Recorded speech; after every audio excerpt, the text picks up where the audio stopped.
Hello guys, welcome back to my channel. তো আজকে চলো মায়ের হাতে আলু পটল চিংড়ির রেসিপিটি তোমাদের সাথে শেয়ার করি। সবার ফার্স্ট দেখে নিলে যে মা পটলগুলো কেটে নিল। তো পটলগুলো কেটে নেওয়ার পর মা এখন কাটছে আলু। তো আলুগুলো কেটে নেওয়ার পর দিয়ে দিল জলে। তো টমেটো কাটছে মা।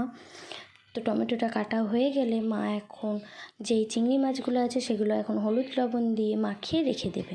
তো মাখিয়ে রেখে দেওয়ার পর ওভেনে বসাচ্ছে কড়াইটা বসিয়ে দিয়ে দিল কাচ্চিঘানি সর্ষের তেল।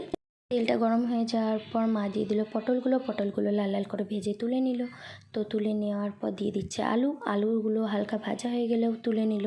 তো দিয়ে দিল সেই চিংড়ি মাছগুলো লাল লাল করে ভেজে নেওয়ার পর তুলে নিল।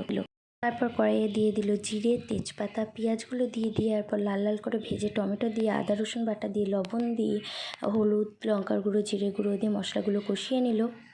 মশলাগুলো কষানো হয়ে গেলে দিয়ে দিল ভাজা আলু পটলগুলো কষানোর পর দিয়ে দিল চিংড়ি মাছ দিয়ে কষিয়ে নেওয়ার পর দিয়ে দিল পরিমাণ মতো জল।